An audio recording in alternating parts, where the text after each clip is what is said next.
We got some mailbag questions for you today. Answered 100% correctly, Ward, and this is important, your money back. But first, I saw this story that's kind of popped over the weekend a little bit, Steve, and I remember it because it's about Richie Incognito, who played for the Miami Dolphins among other teams. But if you remember back around, what was it, 2013, I want to say? That's correct. Incognito was caught up in a bit of a scandal with the Dolphins for quote unquote bullying another offensive lineman, Jonathan Martin, down there. And the NFL got involved. They had something called the Wells Report. That was a long investigation that came out, and it wasn't flattering to either the Dolphins or certainly Incognito and some of his line mates. But the story is that I guess ESPN got around to revisiting that episode with Jonathan Martin, who said, somewhat surprisingly, I suppose, was that I never thought I was bullied, which was sort of the kind of the crux of the whole reason why Incognito wind up missing half a season. I think he was suspended for, or the second So half he of was that suspended after the game on November 3rd, 2013, which was a Sunday. He was and then suspended nobody later that night. picked him up the next year, apparently. Yeah, that was for conduct detrimental to the team. Mm-hmm. Was suspended through the season. Was lifted in early February of 14. The Wells report then came out in a week or two later, which was not flattering. And Incognito did not play the 2014 season. Right, and I remember that it was relevant. It sticks in my mind because the night that the Bucs were playing the Miami Dolphins at Raymond James Stadium, I think it was the first time that Stephen Ross, the owner of the Dolphins, addressed the situation. He did so in the press box at Raymond James. It was like, and for me, of course, the Dolphins are still, plenty of followers here in Tampa. But nonetheless, it's like, oh, great, one more thing, right? Let's gotta go talk to Stephen Ross. But yeah, that was a major story at its time, and one of the first times I can remember sort of the NFL, hiring like a special counsel to investigate this thing. They wrote like a 70-page briefing on it. Interviewed a lot of people. It wasn't flattering at all for Incognito. Look, Incognito had a reputation prior to this sort of scandal, if you will. And I don't know what Martin's motivations were. Apparently, he said a lot of it, came from his parents and things like that. But saying, this many years later, 10 something years later, that I was never bullied. That did not rub Incognito the right way, because in his mind it cost him a year and a half. Um, he was obviously painted as a villain. He was never, not a guy that people always felt like he I don't know if you say you call him a dirty player, but he played to the echo of the whistle. He was one of those guys, right? He was going to get his share of flags and jump on his share of piles and things like that. But I guess my overall take of this is, first of all, it's unfortunate that this much time has passed, and then Jonathan Martin, who clearly, admitted he had mental health issues, he contemplated suicide. There was a lot of things in his own life that was difficult for him. But having covered this league for so long, I guess I think it's gotten better in terms of. I think now this might be different in other locker rooms, but in the Bucs locker room anyway, I think they've done a better job of finding the right kind of players. I think it's gotten better in terms of the recognition of how important mental health is. It first of all, if you're fortunate enough to play in the NFL, you buck the odds just from a physical standpoint and talent and all those things, right? It's just so rare to make it up here. The money is so much bigger now than it was even when those guys played, back in 2013, 14, 15, whatever, that you don't have to play that long to have it, be set for life. So, and as always, there's millions of people that want to take your job. So you're very fortunate if you make it to the NFL, much less, stick around long enough to, to earn some money and make a pension and stuff. But I'm here to tell you, Stephen, this just being around other sports and football too. It's hard to show people what the sausage, how it's made. You know what I mean? Like there's a lot of things about the game, and especially at that level, right, that is not always pretty. And it I think it varies between teams and players. But I think we've come a long way in these guys recognizing and taking better care of each other. And that extends, like some people say, well, they're taking the physicality out of football, and you know it's becoming like the Pro Bowl, right? Like, might as well play flag and all this. I don't think we're there yet, but it's certainly not the game that was played in the 80s and the 90s and the early 2000s. And maybe that's a good thing, right? But there is a lot more of acceptance of and encouraging, players and people in the organizations, that if they have issues or something like this were to occur, that they have a place to go to talk about it. And that's the biggest thing, I think. And it's still very competitive on the field, but off the field, I think players take better care of each other. That's not to say there's no Richie Incognitos in the NFL right now, because I'm sure we could come up with a few names. um But man, that whole episode, that was a major story for a long time, and one of the first times, I think, that the NFL, like I said, opened up an independent investigation and actually came down on a player. And here we are, lo, these many years later, and now John Martin's kind of scaling it back. Well, and I think not only do the players kind of take better care of each other, but the organizations do. There's They do, there's a yes, ton of money yes, and success and all this riding on it. Like absolutely. the amount of help available, whether Hmm. it's resources or psychologists, and almost every team now has got sports Every team psychologists on has a staff. sports psychologist. Yeah. hmm and that's even going to colleges now. And that Yep. it's a part of the game that was for years. Even some of the physical stuff too was just suck it up, Buttercup. Like Yeah. you know, Neglected. Yeah. who cares if you're hurt? Who cares if you don't have water? Who cares Sure. if you're mental problems? Just suck it up and do it. And Right. there's a lot more attention being paid to make sure players are able to get to the right mindset and to deal with adversity. And it makes your team better if you've got a great player that just needs a little help. It's a worthwhile investment for that. And not only the players realize that, but the teams have too. And Yeah. a lot more players and stuff openly talk about it now.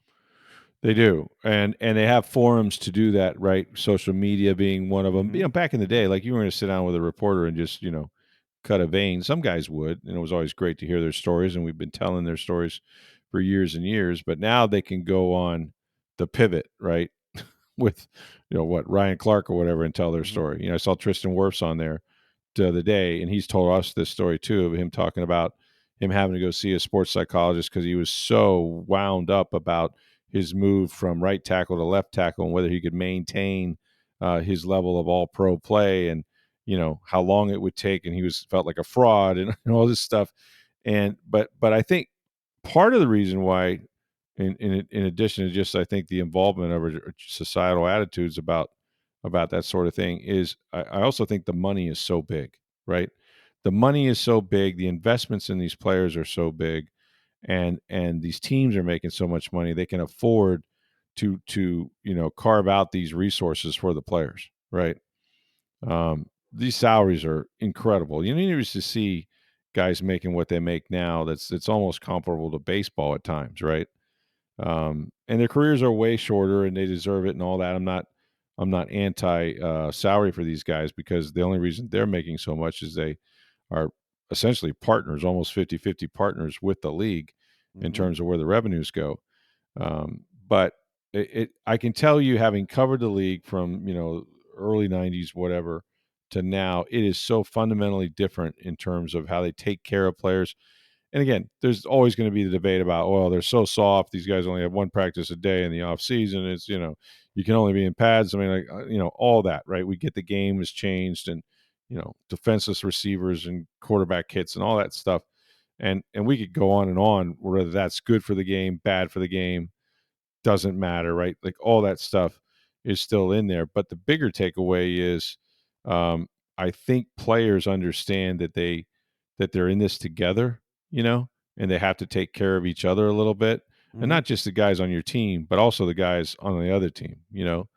Like, you don't want to take some guy's career and have a cheap shot, or you know a hit below the waist that's unnecessary. Like I just think that players understand a little bit better. And like I said, hell of a lot more at stake, right? Hell of a lot more at stake in terms of money in your career. And whether that's affected the product negatively or not, I don't know. It's no place I want to be. I don't want to be standing at the 50-yard line when that game is going on. I can tell you that's still in the middle of a freeway, with passing semi trucks, in my opinion. So it takes a lot of guts to get out there and play in this game. But I don't know that you would have a story like this today. And maybe there's guys just like Richie Incognito, and people just go, he's crazy, just let him be, and we don't hear about it, right? But I don't. I think with social media and everybody has a phone and videotape, and it'd be very hard for a guy, to be that consistently, abusive, if that's what you want to say he was or not, without it being ending up on a phone somewhere, and then that videotape ending up on Twitter. So social media has probably contributed to a lot of those caution flags as well. No question about it. And speaking of bullies, Mm-hmm. Michael Jordan turned 62 on Monday. From the bullies to the bulls. Well, I mean, yeah. he was his practices and the way he would break down players and he had some psychological stuff going on. Yeah, he did. Yeah, he brought a few players to tears, man. That guy. Woo! No, you cannot forget the 10-part series they did on him, right? He played mind games, which was very favorable to him too. I mean, that was well, produced it by was Michael Jordan in that, but it showed a lot of stuff. It showed a side though that not everybody thought was very appealing, Yeah. Mm-hmm. But yeah, no, he absolutely would put everybody, including teammates, especially teammates, through a meat grinder. I didn't realize he was 62. Not that I really paid that much attention, but 30 years have gone by really quick, I guess, is all I can say. Anytime I think of Michael Jordan, I just think about him playing, and he played a long time, but he hasn't now played in a long time. That's the one guy, I think I've said this on the podcast before, I'm not starstruck anymore because I've done this for so long, and I've met so many people, right, and icons, right, of the game, in all sports, really, except I'm not around the NBA much. We don't have an NBA team, that sort of thing. But I will tell you, and he was playing at the time, and Sapp knew him. I don't know how Sapp knew everybody. I don't know how he knew him. Eventually, even after his post-retirement, Jordan had a stake in the Carolina Panthers, I believe. I could be wrong about that, but I don't think I am. But in any case, maybe it was just because wasn't he doing something with the Bobcats at that time? Well, he was with the basketball team there, and he's got Yeah, part of the NASCAR that might have team been it. now That and might stuff, have been but it because he was in Charlotte, and Yeah. he would, when the Bucks would play up there, to get to the owner's box, you have to walk through the press area. And I've stood next to Jordan a couple of times. Once in the Bucks locker room back in the Sapp Brooks days. That was the first time, and he was very much the superstar currently playing in the NBA that he's ever been. And then I saw him several times in Carolina, walk behind us to go to the owner's box.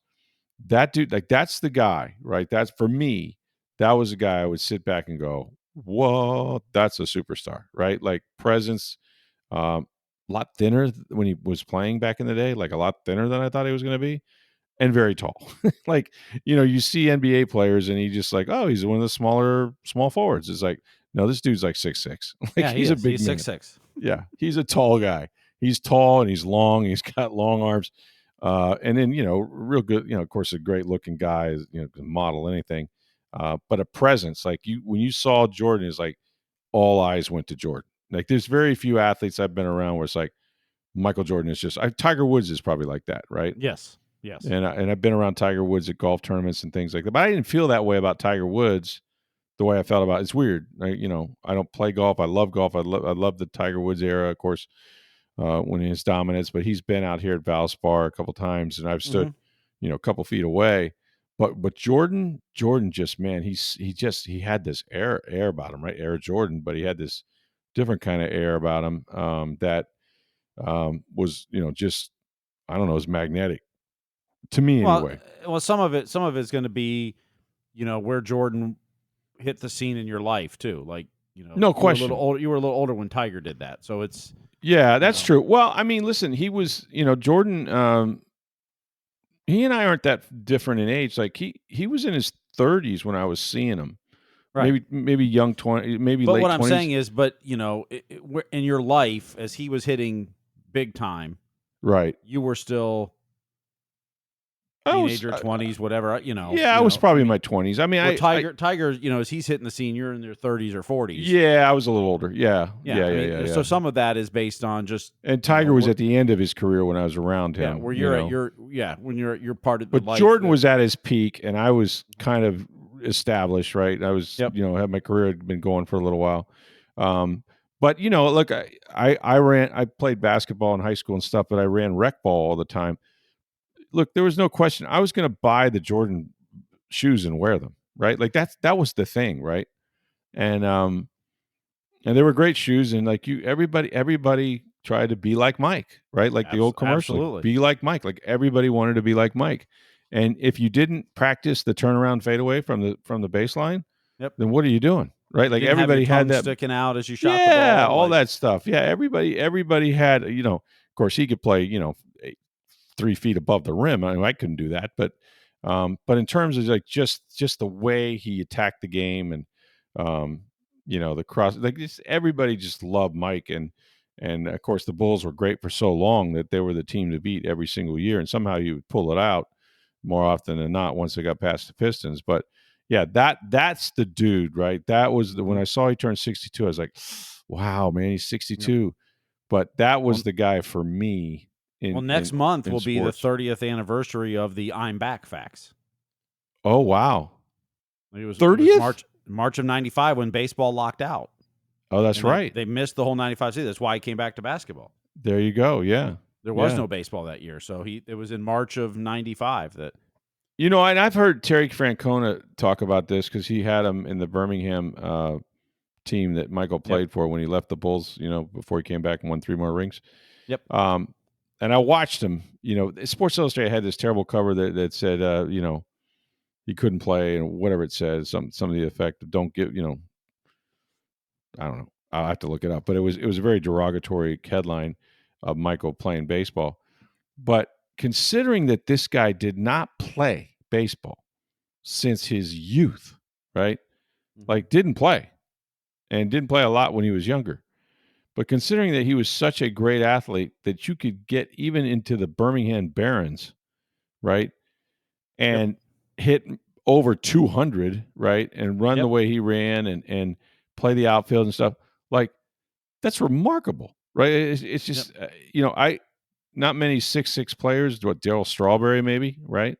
But Michael had some power. Like he was such a great athlete and had such great hand-eye coordination stuff. You wonder if he had chosen that route, how good he might have been in baseball. Because for him just to pick it up at 30 years old, like, I'm going to go play baseball now. Like what? Yeah. And Francona talks about it and says, look, he was actually a pretty good player when you really think about it. And walking off the NBA. Had he not gone back to basketball, had baseball not locked out, right? Could he have worked his way up to the majors? He might have figured it out. Yeah, he might have figured it out. Yeah. The cover, by the way, said, "Bag it, Michael." Michael. Jordan and the White Sox are embarrassing baseball. Yeah, I didn't like that story very much. Mike could do no wrong. The great thing about that story was like he's in AA ball, you're taking buses everywhere. It's a little like Bull Durham, right? And so he's on buses with 18, 19, 20-year-old kids, really, and he's much older than them. But he's Michael Jordan, right? And they'd be sitting on him on these buses. Is like, yo, man, so who you got in your phone? And you're like, I can call so and so, and then this guy. They were blown away by, everybody, of course. But he just tried to fit in and be one of the guys, and he took the long bus rides. He didn't ask for any special privileges. Like he enjoyed all of that stuff. He's just kind of integrating to the baseball culture. It was after his dad got killed too, and I wondered about that because father loved baseball, and of course, there's a lot of theories about why he left the NBA and came back that I won't get into. But yeah, 62 years old or 62 years young, and I don't know if you've seen the movie about him getting his Nike deal. Oh yeah, really good. I think Amazon did it or whatever. Yeah, it's a really good movie. Yeah. He changed sports marketing forever. Yes, he did. and and players and athletes are still benefiting from that because the fact that he wanted a percentage of the shoe sales. Yep. Bet on yourself. Changed it all. And Yep. and so a lot of athletes, every athlete really owes him for that.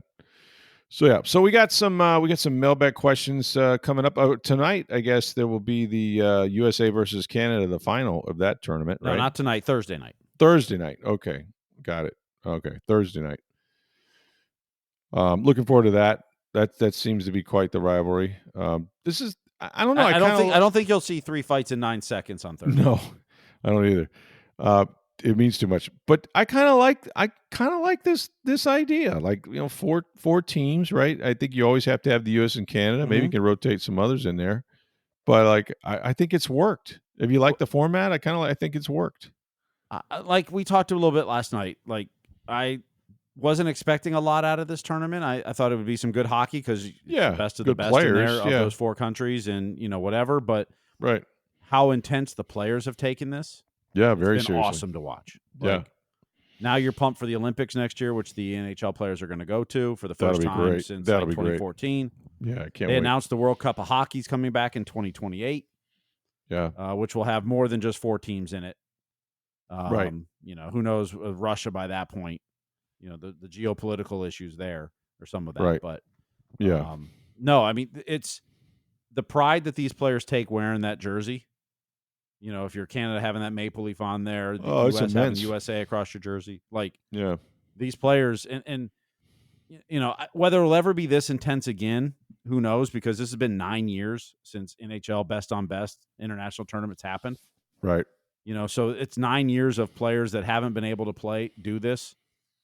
And you grow up watching your idols do this for years, and then it's been 9 years of not having it. That was part of the emotion of this year's Four Nations face-off, but you're still going to see that pride. You're still going to see it's more than an all-star game, for instance.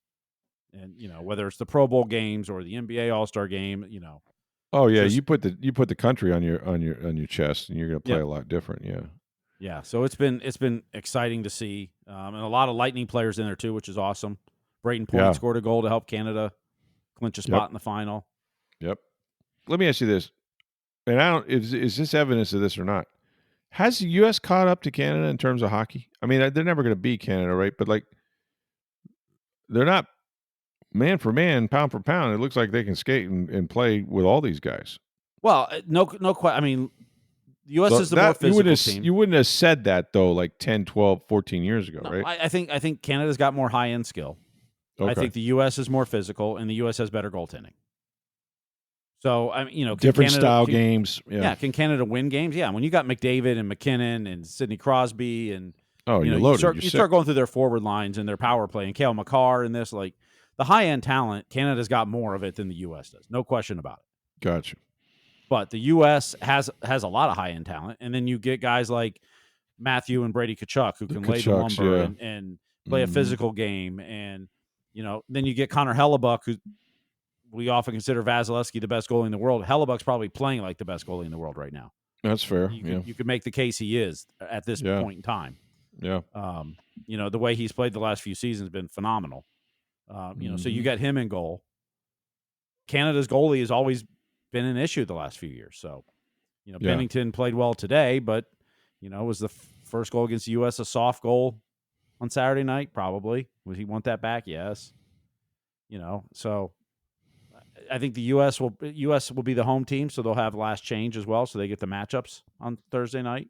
Mm-hmm. But now you got to beat Canada twice. So how much is Canada motivated? And what's the health of Matthew Tkachuk and Brady Tkachuk, who left tonight's game? So, yeah, it's been good. I've enjoyed it, and I'm looking forward to what the final night or two is going to be like. I think they're going to be great games, and I would think decent ratings too. I don't know what TV has done. They had over 4 million. It was the most watched non-Stanley Cup final playoff game since 2019. Wow, that's great. I think it beat every Stanley Cup final game last season except Game 7. That's for the Panthers and Oilers. So yeah, it was it was huge audience for hockey. Yeah, good for them. Been enjoying it. Okay, so we're going to get your mailbag questions here in just a minute, and but first, I want to remind you guys to go down to International Plaza Mall if you haven't been there. It's the big mall near the airport, if you will. A lot of great stores, but none better than Breitling Boutique. That's where we want you guys to go. Near the center of the mall, upstairs, and you talk about a great Swiss watchmaker. The Breitling company has been in business for like over 140 something years, but they've been in International Plaza for more than 5, and customer service like nobody else's business. I mean, they're used to dealing with professional athletes. You're probably going to see a Buccaneer or two in there, maybe a Rays player. Like, believe me, they get celebrities that come and go. But the reason they come is for the great merchandise. And they got, terrific assortment of both men's and women's watches. Now, right now, you can still take advantage of their celebration, limited edition, 104th year anniversary of the NFL. They have all 32 teams. They have team watches for all 32 teams. Now, these things are spectacular. Part of the Chronomat collection. Each team watch has the colors of that particular team on the face of the watch itself, the logo and the insignia inside. These things are absolutely gorgeous, but they're going fast. If they're not already gone, I know they were down to a couple Bucks watches not long ago.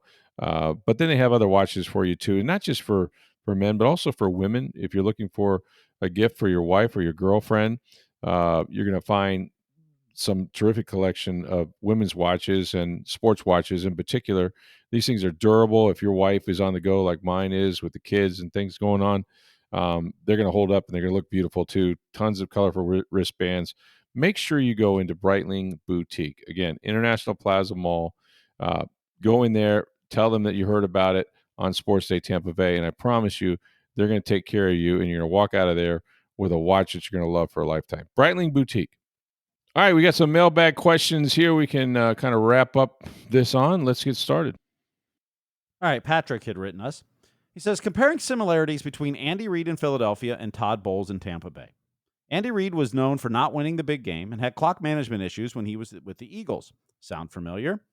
Since the Bucs are Bowles' second stop as a head coach, and he's now entering his 4th season as the Buccaneers head coach, could Todd Bowles be on the cusp of even higher levels of success? Looking back, Andy Reid became the Kansas City head coach in 2013. It wasn't until 2019 that he won his first Super Bowl with the Chiefs. Enter the X factor. With all that being said, could Baker Mayfield become our Patrick Mahomes? It would be magnificent if Bowles could achieve half the success that Andy Reid has in his time with the Kansas City Chiefs. What are your thoughts on Bowles flourishing to even higher levels in the next 2 to 3 years? Thank you both. Listening to your podcast is like listening to the sports page each morning. Oh, how nice. The sports page. Wow. That goes back a while. That was the original name that you tabbed me and Tom with. That was. Yes. Yeah. And then it became the Rick and Tom. Yeah. That, by the way, that show we're coming up on, that was May of 2012 that show was put together. 2012. Wow. What are we now? We're coming up on 13 years ago. In a couple dozen months. years ago, 13 years ago. Wow. Yeah. Yeah, because my daughter Alex, who is going to be 13, she's 12 now. My wife was about to give birth. In fact, she gave birth while I was that first year that I was there on the show. So, I mean, that show should have started in April or March of 2013, but we can't go into that story. 12, but we can't go into that story.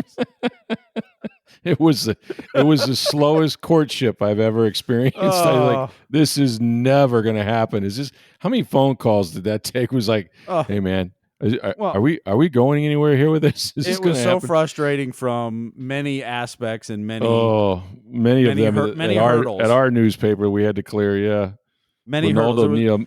Nehemiah didn't clear that many hurdles. There was 4 people that believed in the show before it started. You, me. You, me, Tom, and John Momola. Momola, that's right. Yeah, John believed in it. Yeah, the 4 of us were the only 4 that believed in that show. Everybody else was like, no. Yeah. Well, and then we made it work somehow, and then 5 years later, one guy didn't believe in it, so that's all that mattered. And then they didn't believe in him, but that's another story. So we're talking about Todd Bowles and Andy Reid. That's a tough comparison for me. Because Andy Reid, second acts. There's some second acts in football. We know this. I mean, Bill Belichick, right? Might be one of the, maybe a third act, if you will.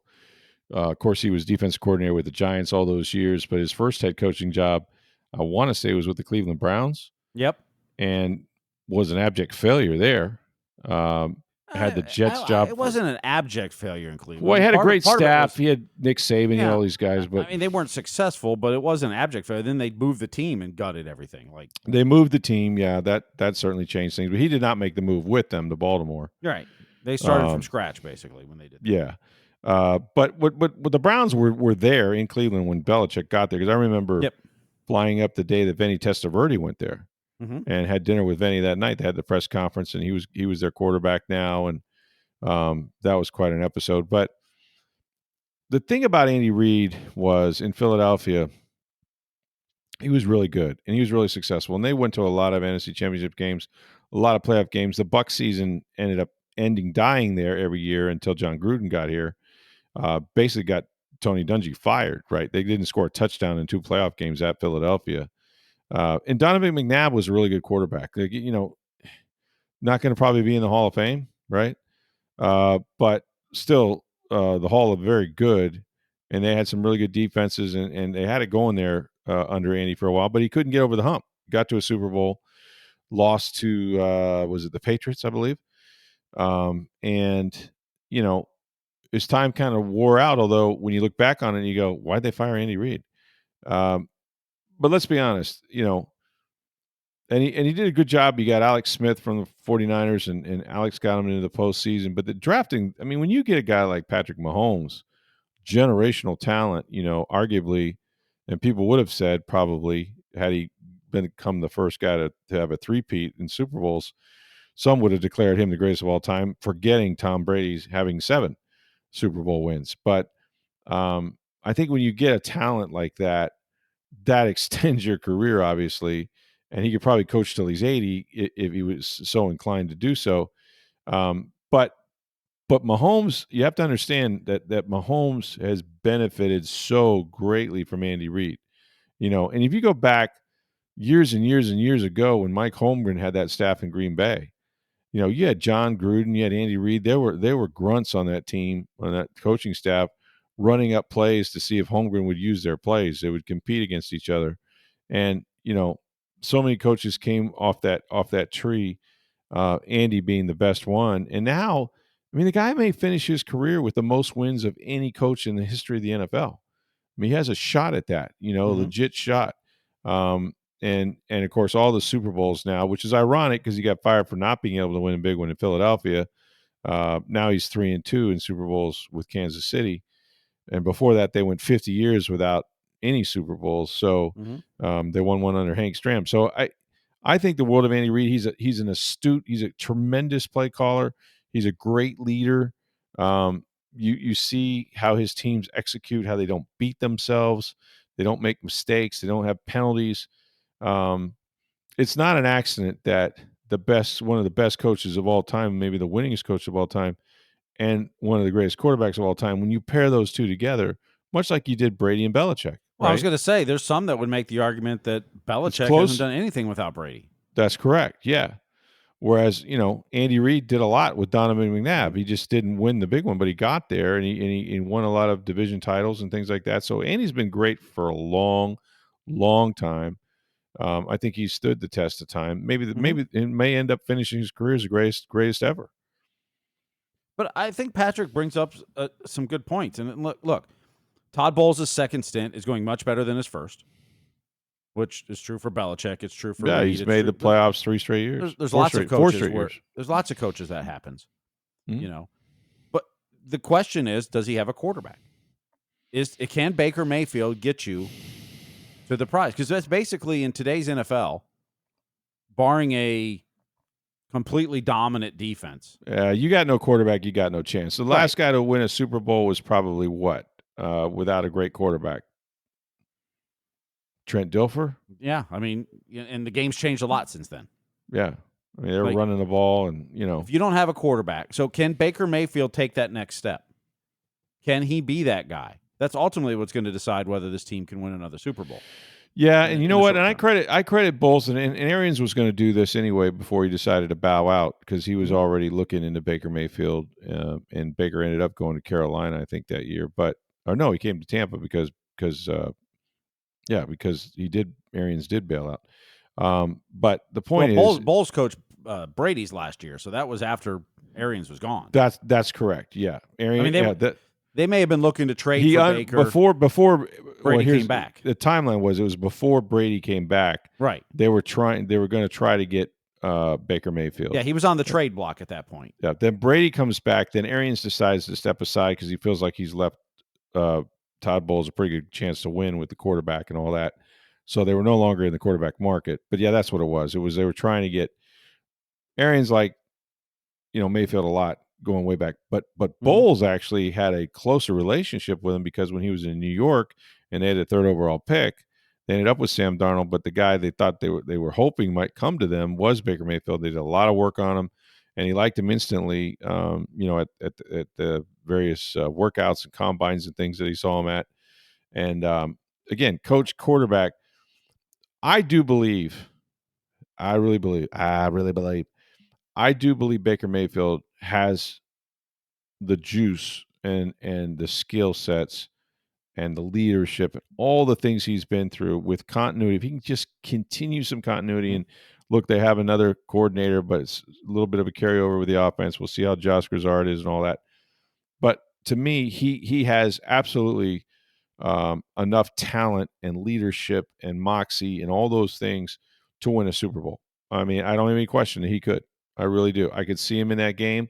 I could see him winning that game. It's does it have to be perfect around him? No, because he creates plays. He most quarterbacks you got to have a lot of things go right for you before they can be effective. Baker can kind of make things happen even when it's not perfect. Obviously, if you continue to surround him with really good players and you have some continuity on offense in terms of the scheme and all that, and a good offensive line, you're going to give him a better chance. But that offensive line, we'll see if Ben Bredeson comes back, but like that's bordering on elite, top 5 type offensive line. So with Baker in the same system, with Bowles believing in him, that Mayfield Bowles thing is huge because the relationship between coach and quarterback, those guys are tied together. Like they're the only two that you keep records with, right? You can call up right now and see what Todd Bowles' record is.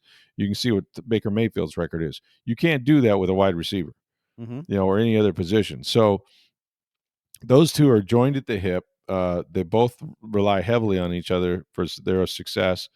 And I think that Baker's fully capable of doing it if he can get, the help on defense, if he can, get the ball back to him more times. I think more importantly, I think he's got to make better decision making at times. He can't have the turnovers he's got. The turnovers are a problem. Too many turnovers, and trying to force some plays. Learn to live to play another down, another series, another. But that's so hard for him in particular because of the way he plays the position. Because he'll make these wow plays, and you're like, throw it away. Oh my God, right? But it's also picking your spots when to make those wow plays. It's knowing, yes. You don't have to take it completely out of his game, but there are points of time in the game where you don't want to. That's right. It's Baker. It's okay if we throw it away and punt. It's okay. But or there are other times. Other times, go for it. Like there are times to go for it. It's not he's more Brett Favre like than Tom Brady like per se. No question. Yeah, but, definitely.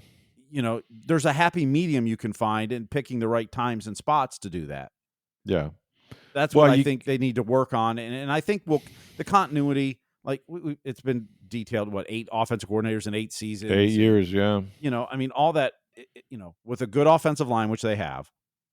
With good receivers, and we'll see if Chris Godwin's back or whatever else. You're finally developing a running game here. There's so many pieces there. He can be successful if he can just take that next step of picking the right times to go for it. And turnovers are going to happen, but it can't be as many fumbles as he had last year. You can't lead the league in interceptions. That too. You can't have 16 interceptions. By the way, there's one guy that wrote me and blew me up because I kept saying 18. It's 16. Okay, I'm sorry. I gave him 2 more. He wasn't deserving, and my bad. But 16 is not good either. Okay, no. 18, 16. You cannot. You don't like. There's certain things you don't want to lead the league in. That's at the top of the list, right? Well, no matter how many touchdowns you throw. But Tampa Bay's used to leading the league in interceptions. Oh yeah, Jameis for years. I know, and you don't want to repeat that. The 41 touchdowns now, really, really good. 16 interceptions, really not good. They really negated that. And in the games that they lost, they were turnovers. And yes, he turned it over. And then he had the fumbles. Yep. Don't know they lost that many, but man, he fumbled a lot. Yep. He fumbled double digits, right? And he probably lost about 3 or 4. Well, and a But bounce or two on those, and all of a sudden you've lost a couple more. I yeah, mean, none bigger, by the way, than the jet sweep, in the playoff game that wound up costing them the game. yep. So if they can, it's always every year you start out the same way. Well, you just got to take better care of the football, man. If we can make him take care of football, but people have been saying that about Baker since college. And I don't think he threw a lot of interceptions in college, but yeah, he just plays the position that way. A little frenetic at times, makes plays with his feet, throws off platform, all that. But yes, decision making. Know when it's over. When you can play like that though is when you have confidence in your defense. When you And know you're going to get the ball back. yep. Well, Yeah. and the Bucs defense actually wasn't.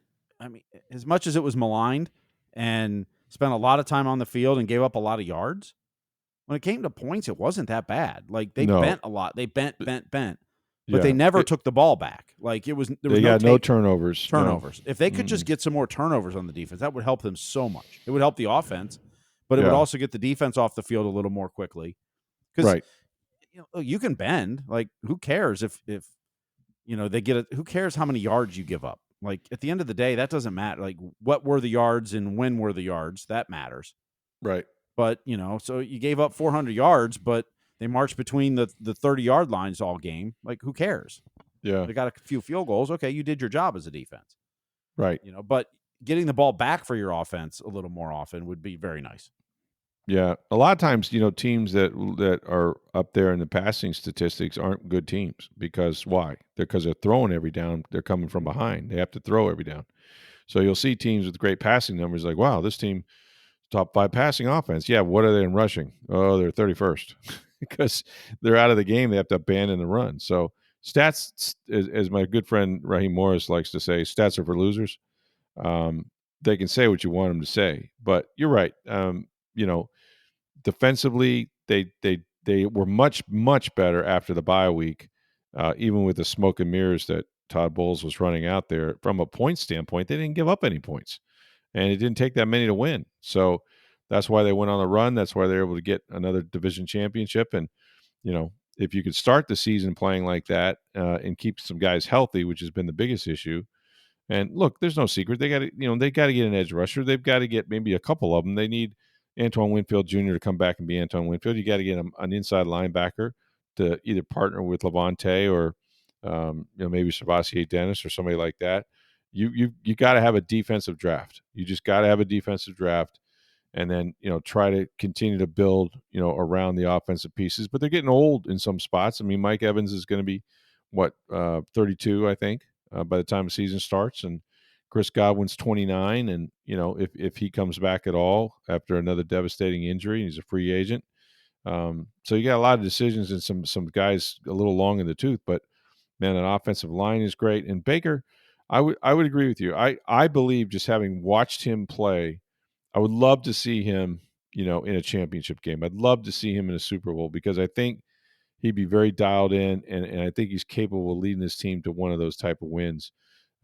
But it needs to happen in the next couple of years while he's still under contract with the Bucs, and they're not paying him more than $30 million these days. Man, if you got a quarterback making $33 million or so, uh, that's a gift because so many of the elite quarterbacks are in the 60s now. It's incredible, and that obviously prevents you from signing free agents and things. All right, we'll get to more about your mailbag questions tomorrow. Got a little long talking about some things today, but make sure you send those to us on Twitter or X. It's at NFL Stroud or at SportsDayTB. You can reach me. My email address is rstroud@tampabay.com. We got lots coming up this week. More hockey to talk about. Maybe some special guests. Speaking of radio, maybe I can course my old partner on for an episode or two. Mr. Spring Loaded for negativity. Always, and there's plenty of negative things to talk about. I'm sure we can come up with. This is an interesting time because spring training is in sort of beginning. They haven't quite started Games are this games yet. weekend. This weekend. Is it this weekend? Okay, I was wondering Yeah. when they're going to start playing. Might be Friday. I haven't looked at the schedule, but So yeah, baseball is, but it's still kind of in that, not televised mode just yet. The NBA's, you got the All-Star breaks, you get the hockey doing their thing with the four teams, and so it's really kind of it's one of the few times that you don't have all the leagues going at once like we had like back in October, November, and that sort of, or October anyway. But it's about to get real interesting again here, coming off all these breaks and whatnot. But we're always interesting, so we appreciate you guys listening to us. Go down to Breitling Boutique, International Plaza Mall. I'm telling you guys, go just check out their watches. I'm just telling you, go check out their Chronomount watches, the Navitimers, that 104th year anniversary of the NFL. They have special team watches, all 32 teams represented. If you're not a Bucs fan, that's cool. They probably got a team watch for you, some team that you followed growing up that you're a fan of now. The great customer service. They also have watches for women, sports watches, and all kinds of different color wristbands. Very durable.